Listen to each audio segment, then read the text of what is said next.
Good morning and welcome to News Now here on News Central Television. I'm Joe Hanson. Let's take a look at the top stories for this hour. IMN police trade blames over deadly clash in Abuja that left officers killed. People's Democratic Party to suspend Senator Dino Melaye after declaring party dead. Tunisian President Said replaces 19 ministers in sweeping change. Stay with us here to get the details coming up shortly. We'll begin with a clash between Shiites and police in Abuja, where the FCT Police Command has confirmed an attack by the proscribed Islamic Movement of Nigeria, popularly known as the Shiite Group, on some personnel of the Nigerian police force attached to FCT Command at Wuse Junction by traffic light. This was contained in a statement made available by the State Police Public Relations Officer, SP Josephine Ade. It was reported that 2 police personnel were killed, 3 left unconscious in the hospital, and 3 police patrol vehicles set ablaze.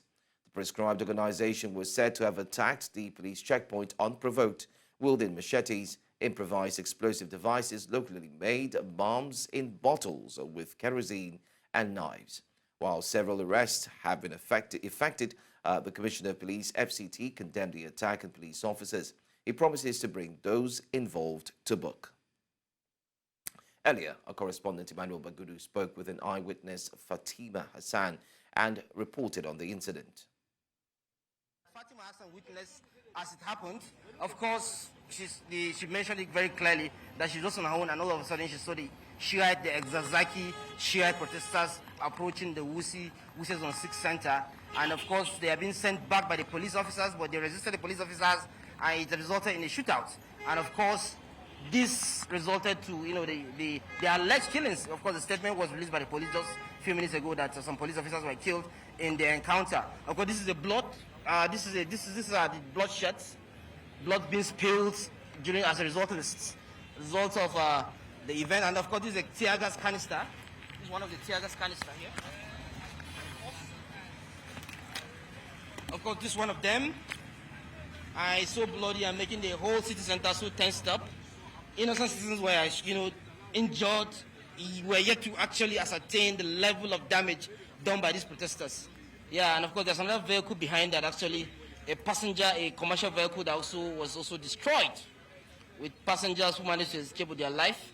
But of course, the only record we have is the one that the police actually released to tell us who is involved, who is affected by this particular event.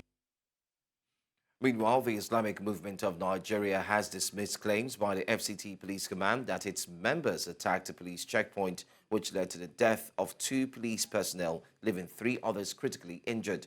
A member of the movement, Abdullahi Musa, spoke exclusively with News Central Television, saying that their members were attacked at the popular Wuse Market in Abuja as they took part in their annual Abiyan Trek, a religious activity performed by the movement. Musa says that claims that their members carried matches and other dangerous weapons are false and frivolous, and an attempt by the police to swing the narrative in their favor. I'm reading a statement by the police lying against us that we attack checkpoint. Is there any checking point at Wuse Market? The station police and they open fire on people. They should know, go and explain how they kill their people if anybody died eventually. We have been doing a lot of our activities in FCT. We have never for once carried any machete. The highest things we carry is placard. Is placard weapon? They should explain this. How will you open fire on person? And this thing has to stop. The police must stop this. There was NSAS. NSAS ignited because of the police killing innocent people for protesting. Today, they are yet to stop. They open fire on us. Earlier, the Inspector General of Police, Kayode Egbetoku, had a media briefing in the Federal Capital Territory, Abuja, but was silent on the clash between the police and Shiite members. But the Commissioner of Police and the FCT, Benef Igwe, spoke to newsmen on the development. And they told him that they are going to attack security agencies. So we are looking for them. I wish you hear him. You know him, is Barrister Aminu or so. You can speak to him. His number is, he will tell you. I think he's not hiding. You know that lawyer that used to come for them in court? He said they are not aware of their coming. And they wickedly said they want to come and attack. The law will take its course now. I don't know. That's what you ask yourself.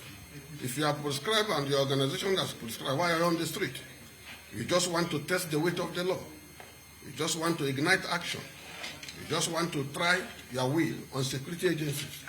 And because today they have succeeded in killing the policemen, gruesomely, without provocation, that's what they want to achieve. So, and tomorrow somebody will tell me to keep quiet, or somebody will tell me not to hunt them. We're going to hunt them. Call Amnesty International for the policemen they killed, please. Call Amnesty International to come and see the policemen that they killed. Everybody has authority of Amnesty International. If they have... Well, let's have a conversation on the back of this development. We're joined by Inko Taria Ikpalibo, a security expert. Thank you so much for being here with us this morning. Thank you for having me. All right. All right. Could you provide insights into the recent clashes between the Shai protesters and police in Abuja? And most importantly, what do you believe are the primary drivers of this ongoing conflict? Because this is not the first time this is happening. We do recall what took place a few years ago. Your thoughts on this, please. Well, the Shiite movement ordinarily should have been a peaceful movement, but over the years, they've turned out to become violent. And as a result of that violent tendencies, the federal government proscribed them and then made them an illegitimate organization that is not permitted to assemble or carry out a protest or a march. But we've seen them on several occasions violating those restrictions. And prior to this attack, they had carried out 2 processions in 2 different axes, within the FCT. And they were not stopped by the police force. And I think that was what gave them the infantry and the courage to carry out the procession within the city center. Let's take a look at the evaluation of the current security situation in Nigeria. What do you think really are the factors that are contributing to the increase in insecurity that we see across the country? Well, factors that has led Nigeria into this state of insecurity, they are numerous. The poverty level, it's alarming, and it has made so many people to consider alternative sources of income. Some are criminally minded, and because of extreme poverty, they perpetrate crime in order to make a living. Now, apart from that, the level of unpreparedness of the security agencies, because if we have identified insecurity as a challenge in Nigeria, then wisdom demands that the federal government should make adequate provision to prevent any criminal activity, by strengthening the various security agencies, by training the various security agencies, and by arming the various security agencies to be able to combat crime. So both ways, as a result of negligence in the part of government in taking care of making jobs available, for making the environment available for jobs to be created, there's gross poverty in the land, which has made so many people to go into nefarious criminal activities. On the other hand, government is not well prepared to combat these criminal activities. All right. How do you envision that the government and security agencies can effectively address the concerns, especially of the Shiites and other groups? And there are conversations about the security, addressing security challenges head on, making sure that such does not occur again. Well, if you have proscribed a group, then for whatever it will cost, you should ensure that that group does not exist within the ambit that's physically. If you have proscribed a group, then you should be able to mobilize the necessary force that will prevent them from gathering and carrying out any activity. So, and then it is just a group. It is not the nation. I mean, yes, you say they are not even everywhere.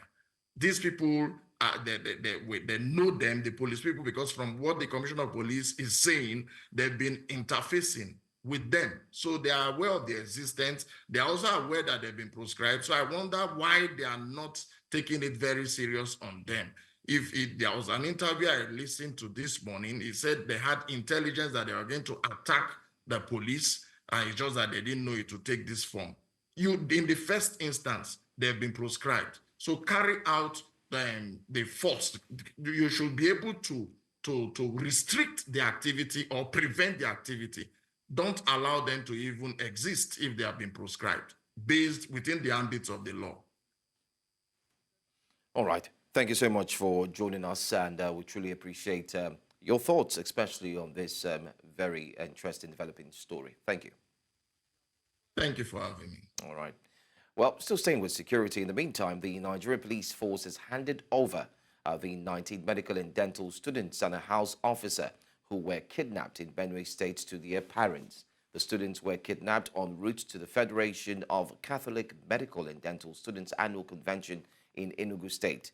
The vice-chancellors of the University of Jos and the University of Maiduguri were at the Nigerian police headquarters to receive the freed students of the universities kidnapped by gunmen in Benue on August 15. Addressing a press conference in the Federal Capital Territory, the Inspector General of Police, Kayode Egbetokun, commended the efforts of the National Security Advisor, Nuhu Ribadu, and other security operatives for their contributions towards the release of the students. Members of the press, distinguished ladies and gentlemen, it is with a deep sense of relief that I brief you on a successful operation conducted by the Nigerian Police Force, which resulted in the rescue of 27 innocent citizens on 22nd August 2024.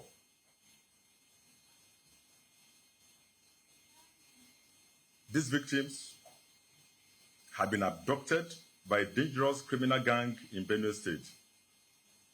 Among those rescued were 20 medical students of the University of Jos and the University of Maiduguri who were cruelly taken abducted while in transit to Enugu on 15th August 2024.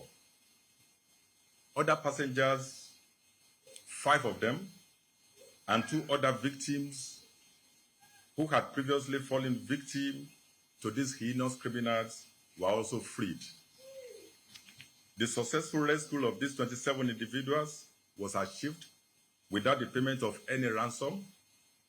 This success was made possible through the support received from the Office of the NSA, the activation of security network, intelligence, synergy with other security agencies, community engagement, and deployment of our highly skilled and tactical officers.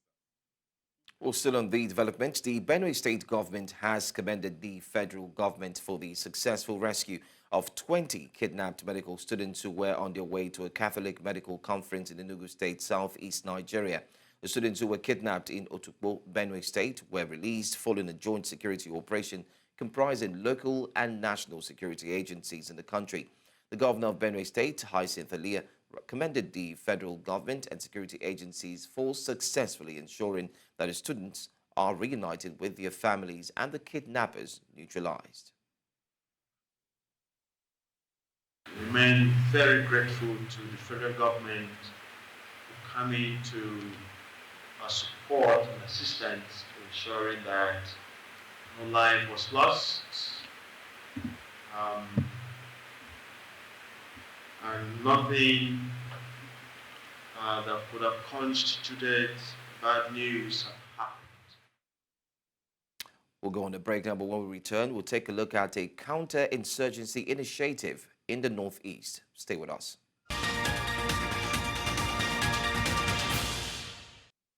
Welcome back to News Now, and thanks for staying with us. Let's still stick with security matters.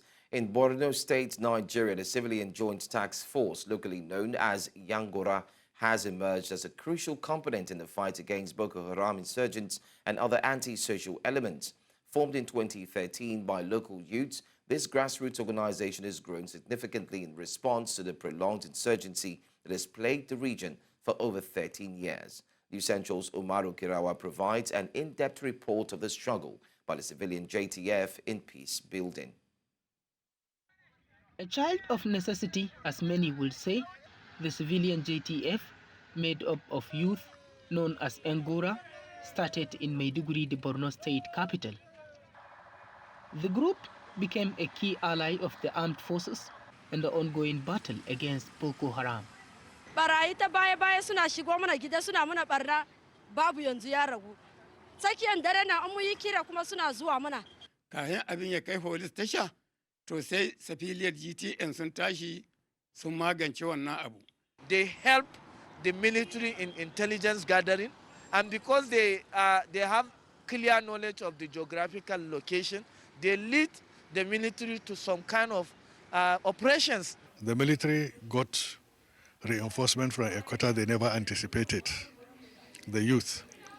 The youth also took on the battle alongside the military, and they were able to identify the nooks and crannies where the Boko Haram elements were hiding, and they were able to conquer many of them.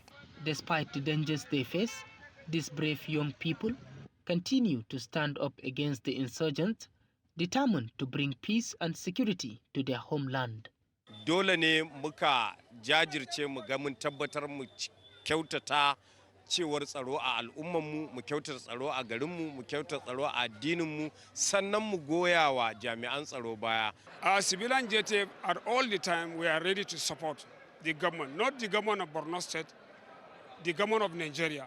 As you can see, we have our men in Sokoto who are supporting the security agencies in fighting the bandits and others. Mora! Yawwa muna na standby kowane lokaci. Ba dare ba rana. Daga yanzu har wayewan gari idan mu biyu ne. Kowa yake neman mu, ko aina ake neman mu a shirye muke. Ba ma jira mu je gida mu shirya, kullun a ready muke. In kwana mu ta kare Allah ya riga ya rubuta. Mu muna taimakawa jami'an tsaro, 'yan sanda, sojoji, immigration, custom. Ba wani abu ba saboda kasar mu ta samu zaman lafiya. Kuma wannan aikin mun shige shi ne wai ba dan a ba mu wani abu ba. The then governor of Borno State, Kashim Shettima, now Nigeria's vice president, institutionalized the civilian JTF, supporting them with vehicles and a monthly pay, among others. And this has been sustained by the current government of Babagana Zulum. When they make arrests, they know their limits. They hand over the suspects to the police or to the civil defense. And so far, they have maintained a very cordial relationship with all our security agencies. They are all happy with the support that the civilian JTF provides. And the Borno State government will continue to support them in terms of equipment, in terms of uniform, and we are even recruiting more. When the current administration take over, they now increase their monthly allowance from 15,000 naira to 30,000 naira. Hawa Abdul Kadir, one of the female members of the civilian JTF, narrates her experience. Wani aiki guda ɗaya da na yi da ban manta da shi ba, so wata yarinya da aka ɗauko min ita a galabaice haka aka kama ita kuma sannan da jinjira aka kama ita, wanda kuma ogana ne ya kama ita sai na yi solving ɗin yarinyan. Gaskiya na ɗan sha wahala kaɗan amma kuma alhamdulillah na ga kuma yarinyan ta farfaɗo yanzu ma har tana business nata. The civilian JTF have been registered by the government, providing them with more support in the counter-insurgency drive. The civilian JTF's deep-rooted knowledge of local terrain have made it an invaluable asset in counter-insurgency operations, helping to reclaim territories previously controlled by insurgents. Their untold bravery highlights the profound impact that local communities can have in conflict resolution. In Maiduguri for News Central, Umaru Kirawa. The Director General of the World Trade Organization, Ngozi Okonjo-Iweala, has advocated policy consistency in Nigeria regardless of change from one administration to another. She stated this while delivering a keynote address titled A Social Contract for Nigeria's Future at the opening ceremony of the 2024 Annual General Conference of the Nigerian Bar Association on Sunday. The former finance minister decried a phenomenon she labeled as the not in my administration syndrome in governance, which she said has been responsible for the not so good economic performance of Nigeria. According to her, Nigeria needs a social contract that all Nigerians, regardless of political or other affiliations, should agree on. A federal high court in Abuja has frozen the bank accounts of 32 individuals and companies linked to the hashtag End Bad Governance protest, pending investigation and prosecution. Justice Emeka Nwite ruled on an ex parte motion filed by Ibrahim Mohammed, counsel for the Inspector General of Police. The ruling, dated August 20 and made public on Sunday, ordered the banks to freeze the accounts and apprehend any persons transacting with them. The accounts allegedly involve proceeds from unlawful activities including criminal conspiracy, terrorism, financing, treason, cyberbullying, and cyber-stalking. The Inspector General of Police listed several respondents including Palinho Global Services Limited and Obedient Movement Multipurpose Cooperative Society. According to an affidavit by Detective Gregory Woji, preliminary investigations have revealed that the suspects were recruiting individuals to cause unrest and overthrow the government, with some foreign nationals implicated in promoting terrorism, financing, and treasonable activities. To discuss this, I'm joined by legal practitioner and public affairs analyst Towo Oserovoja. I hope I got that name correctly there. Well, he joins us all the way from the United Kingdom. Thank you so much for being here. Thank you, and good morning. You're welcome. All right. Given the nature of the charges and the severity of the court's order, what are the potential legal implications for the individuals and companies involved? And how does this action align with the principles of due process and the right to a fair trial here in Nigeria? Okay, first of all, let me express my personal opinion. I was never, and I think I will say categorically that I never see reason for the protest, but actually is the constitutional right of every citizen.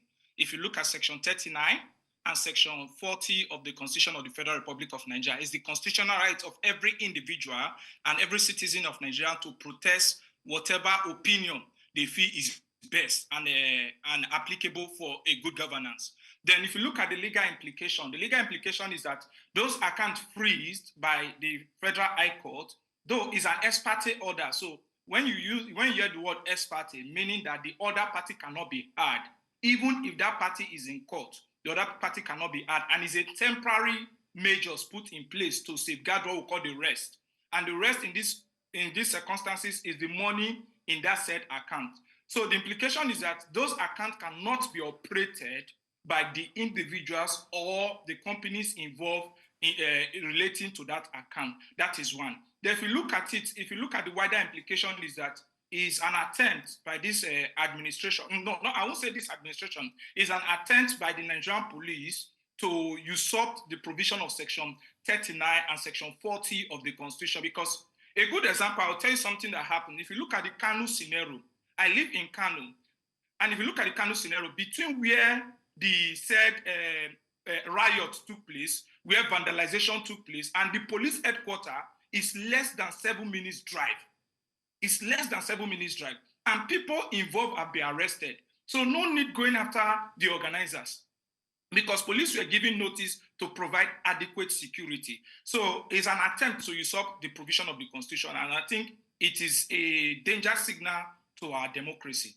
All right. You just mentioned that it's an attempt to usurp the position and everything that's whatnot, most importantly, a danger to democracy. But then again, the police have come out to say that these ones were not going for protest, that their aim was to overthrow the government. I mean, just as it said, the affidavit by Detective Gregory Woji, he had made mention that some of these protesters were after the current administration to overthrow the government. So do you think it was right for them to go ahead and carry out this action of ensuring that the accounts have been seized? I'm not going to question the intelligence gathered by the police, but I'm going to question the manner in which the police are going about gathering their intelligence and the action thereof. then if you look at it, I think what the police or security agencies, there's a misconception of language here. They didn't say end this government. What they are saying is end bad governance.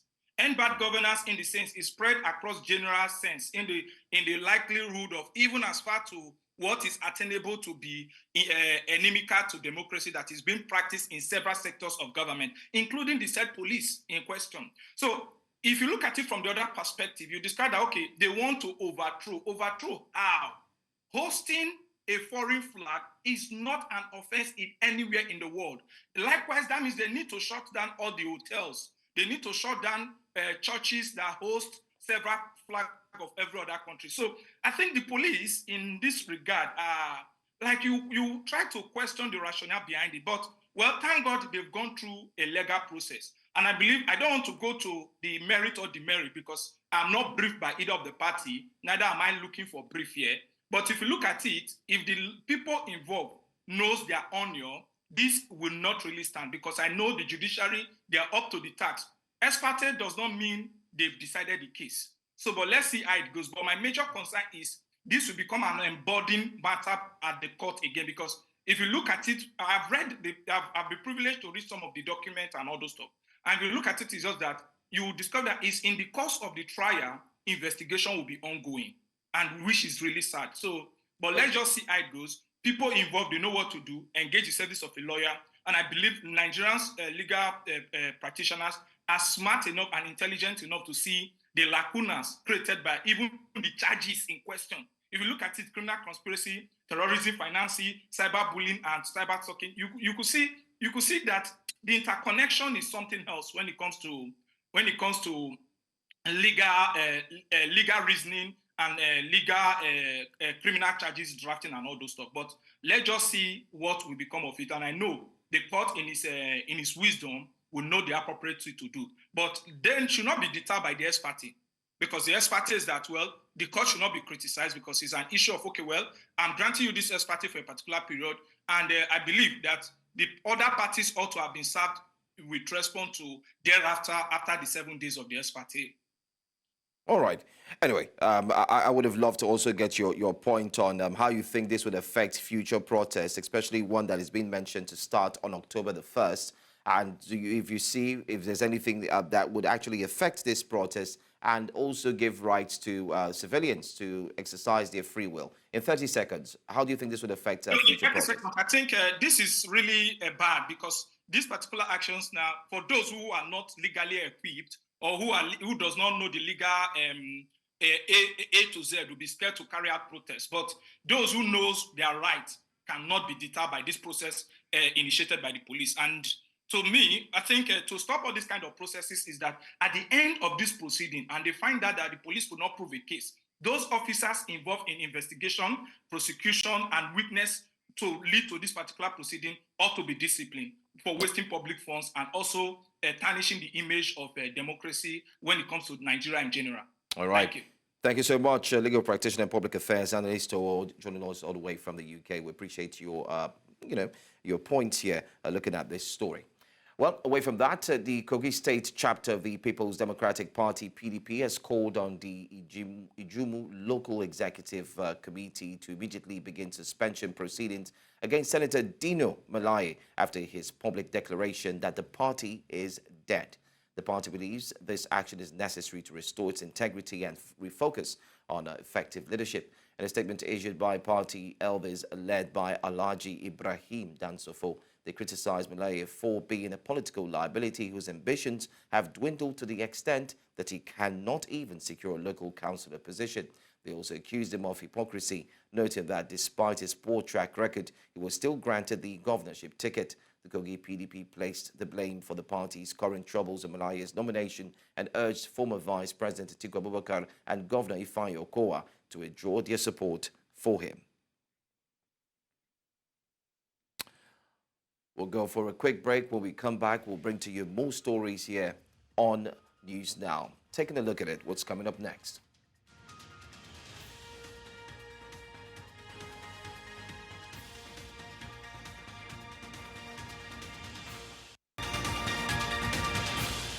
You're watching News Now here on News Central Television. According to the World Health Organization, 87.5 people per 100,000 of the population take their own life every year in Lesotho. These numbers are more than double the next country on the list, Guyana in South America, where the figure is just more than 40. It is also almost 10 times the global average, which stands at 9 suicides per 100,000 people. Lesotho differs from many other countries in the gender breakdown of suicide rates. While nearly all countries report higher male suicide rates, Lesotho has a significantly higher female suicide rates. News Central's Bongani Sisiba is in Lesotho, and let's find out more on this.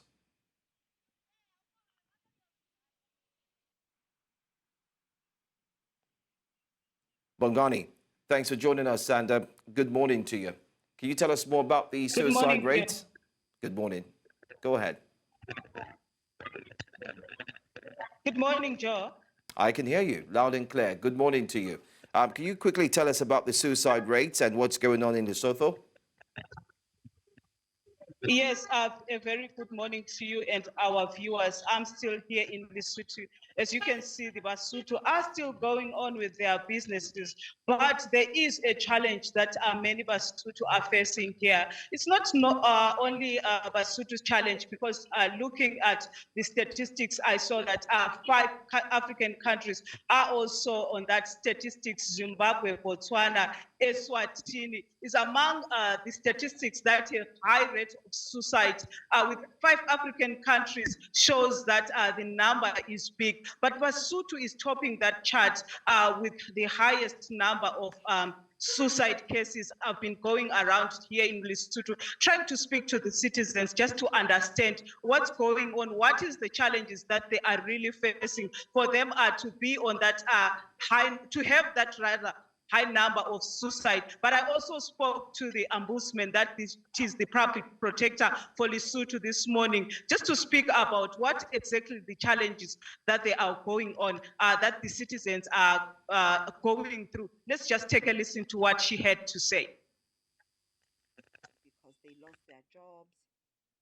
So you find that with the hardships that come with everyday challenges, they end up now developing mental health issues, and hence why it has been at such an increase, and we're now experiencing a lot more suicidal cases. We have a lot of suicide cases in country. So that's basically the reason I want to believe why there's been such a huge increase in suicide in Lesotho. Thank you so much, ma'am. It's our own long one.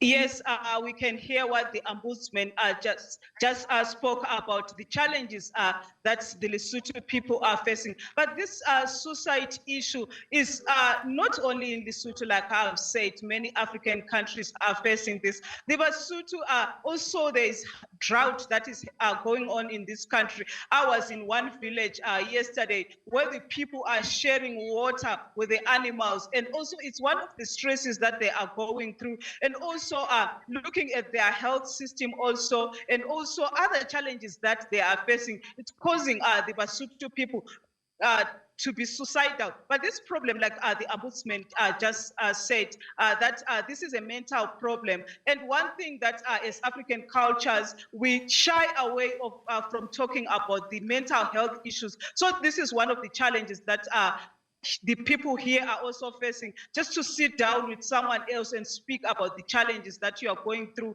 and just to relieve that stress that one will be going through. So one end up killing themselves, being suicidal. So these are some of the challenges that the Basotho people are having here in Lesotho, Joe. All right. I want to say thank you so much for bringing us that report, Bongani Sisiba. Quite challenging, I must say, and actually linked to mental health challenges. That's also been the major cause for the loss of lives, especially through suicide. But then again, thank you for the report, Bongani. The news continues in West Africa, where dozens of civilians have been killed and more than 100 injured in an attack by militants in Burkina Faso.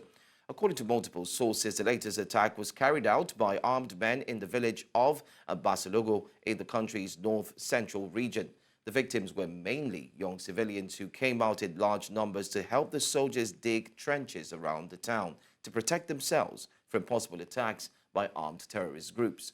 Jihadist rebels affiliated with Al-Qaeda and the Islamic State group have waged a grinding insurgency since 2015 in Burkina Faso that has killed thousands and displaced 2 million people.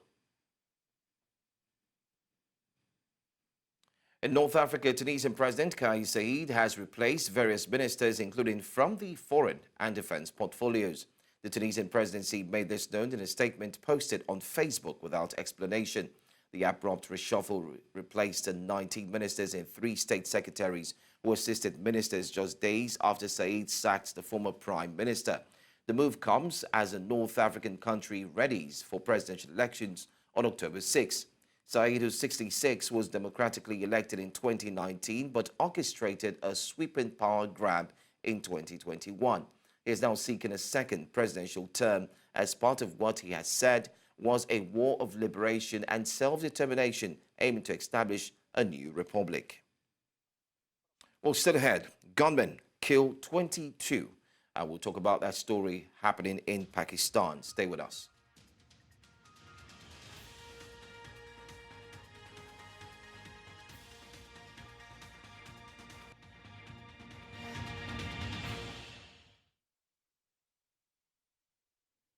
Welcome back. Government officials say at least 22 people were killed by gunmen in southwest Pakistan on Monday after forcing them out of vehicles and checking their ethnicity in an attack claimed by separatists. The attack was carried out by dozens of militants early Monday in the district of Musakail in the impoverished Balochistan province, where security forces are battling sectarian, ethnic and separatist violence. The Baloch Liberation Army, BLA, the most active militant separatist group in the region, claimed responsibility for the shootings. A city official in Musakali told newsmen that the buses, vans and trucks were stopped one after the other on a highway connecting Punjab with Balochistan, Najibullah Kaka. Well, at least 36 people were killed in 2 separate bus accidents in Pakistan on Sunday, including 12 pilgrims who had been trying to reach Iran, rescue and police officials have said. All 24 people on board a bus were killed when it plunged into a ravine near the town of Azad Patan on the border between Punjab province and Pakistan-administered Kashmir. Around 20 villagers helped to retrieve bodies before officials arrived. In a separate incident, 12 men died when their bus crashed into a ravine on the Bakran coastal highway in Balochistan after being prevented from crossing into Iran. An army crane helped to remove the bus from the ravine and no further bodies or wounded people were found. अभी तक जो हमारे पास confirm हैं यहाँ पे आए identified हुए हैं वो 11 लोग हैं ओवरऑल 24 का आ रहा है कि 24 लोगों की डेथ हो गई है गाड़ी में टोटल 24 लोग ही थे और 24 की डेथ हो गई हमारे पास कोई टीचर नहीं था कोई चीज़ नहीं थी ये चादरों वगैरह परने वगैरह जो है इनमें बांध के हमने इन जो डेथ हो गई थी जिन लोगों की वो हमने उनमें बांध के ऊपर लाई कुछ लोग सीटों के अंदर प्रेस हो चुके थे वो हमसे निकल ही नहीं रहे. Hundreds of demonstrators took to the streets of Mexico City to protest against a controversial constitutional reform pushed by the ruling party that sought the popular election of judges and magistrates. The demonstrators marched from the Central Monument to the Revolution to the Zocalo, the country's main public square, waving Mexican flags and chanting slogans. The election of judges and magistrates by popular vote is part of a reform of the judicial branch promoted by President Andrés Manuel López Obrador, whose term ends on October 1. The reform will be discussed in the legislative session that begins on September 1, in which the ruling party will have the necessary majorities to achieve its approval without the need to negotiate with other political forces. Lo que se está haciendo también a través de esta reforma, aparte de lo de la modificación de los sueldos, aparte de quitar varios derechos que se han adquirido a través de muchos años, es cortar la carrera judicial, que lo que, por ejemplo, yo en mi caso tenía acceso a poder ser juez de distrito en algún momento dado a través de un examen que me pusiera frente a otros compañeros y poder entre ellos medirnos pues en cuanto a los conocimientos. Y ahora lo que se hace es pues a través de plantillas como si fueran elecciones de gobernadores, de presidentes de municipales, pues se nos va a incluir dentro de una plantilla, dentro de una planilla más bien, perdón, ¿para qué? Para que la ciudadanía vote dentro de esos candidatos. Pero ¿qué es lo que viene atrás? Let's join our business desk for today's business news.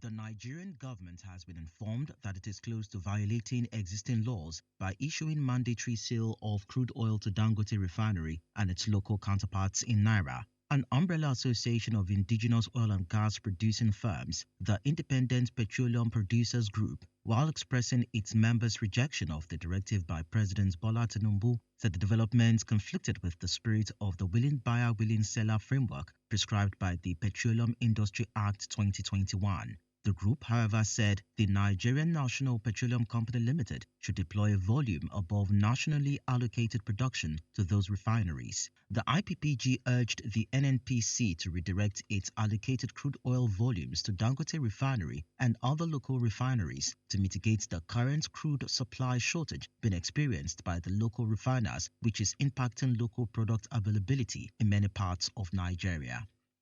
Meanwhile, Nigeria's Federal Ministry of Tourism has recently announced the introduction of the Draft National Tourism Policy, a move aimed at improving Nigeria's position in the global tourism industry. The Minister of Tourism, Lola Adejohn, disclosed this in a virtual meeting with stakeholders in Abuja. It was also established in that meeting that the newly introduced policy was a significant stride towards advancing Nigeria's tourism sector. Adejohn revealed that the policy was achieved through collaboration with the Nigerian Economic Summit Group and other key stakeholders. The African Development Bank supported AfriCircular Innovators Program has selected 30 small and medium enterprises to receive financing and technical assistance to scale up circular economy initiatives. The bank, in a statement on Saturday, said that this inaugural cohort, drawn from Cote d'Ivoire, Ghana, and Rwanda, participated in its online onboarding event on August 9. The AfriCircular Innovators Program is funded by the AFDB's Africa Circular Economy Facility and implemented in partnership with the African Circular Economy Alliance. According to the statement, the program aims to support innovative circular economy solutions that foster sustainable and inclusive growth. Finally, in the northern part of Africa, Egypt has exceeded the global average in budget oversight for the first time, achieving 54 points, according to the Information and Decision Support Center, citing a report by Decode Economic and Financial Consulting Company. Decode EFC has built its report on the International Budget Partnership, a global partner with civil society, budget analysts, government champions, and community organizers. According to the report, Egypt has achieved 54 points in budget oversight compared to 44 points in 2021, exceeding the global average of 45 points for the first time. The country has also achieved 49 points in financial transparency and data availability compared to 43 points in 2021, exceeding the global average of 47 points. And that's all.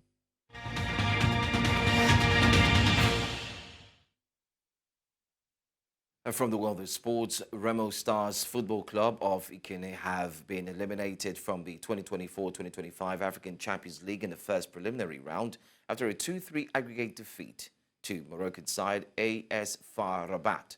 Despite a 2-1 win in the first leg on August 18 in Ikene, the Nigerian team succumbed to Rabat's second leg offensive. Joel Beya scored first for AS FAR in the 53rd minute, and El Amine Zonzo converted a late penalty to secure the win. This loss leaves Nigeria with only one club remaining in each of the continent's top competitions. Eyimba International FC, Nigeria's other representative, will move directly to the second preliminary round of the African Confederation Cup, where they will face Burkina Faso's Etoile Filante. Still staying in sports, Nigeria's Super Eagles winger Moses Simon scored his first goal of the season in FC Nantes' 2-0 win over AJ Auxerre. Simon opened the scoring with a precise shot from inside the box in the 14th minute. This match marked his return to competitive play after a 3-month injury absence. Simon was substituted by Egypt's Mustafa Mohamed in the 78th minute. Nantes secured the victory with a late goal from Gorassi in the 96th minute, ensuring a 2-0 triumph. Simon's goal put Nantes in control early, helping the team maintain a solid position throughout the match.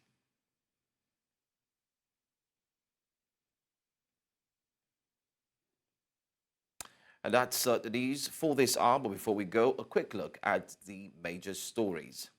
IMN police trade blames over deadly clash in Abuja that left officers killed. People's Democratic Party to suspend Senator Dino Melaye after declaring party dead. Tunisian President Said replaces 19 ministers in sweeping change. Send your eyewitness report to the WhatsApp number on the screen and let us know what stories that you find in your locality. Do follow us as well on our social media platforms. We're at News Central TV. You can also watch us live on DSTV channel 422, Star Times channel 274, Avo TV. You can stream live on Facebook and on YouTube. My name is Joe Hanson. Many thanks for watching.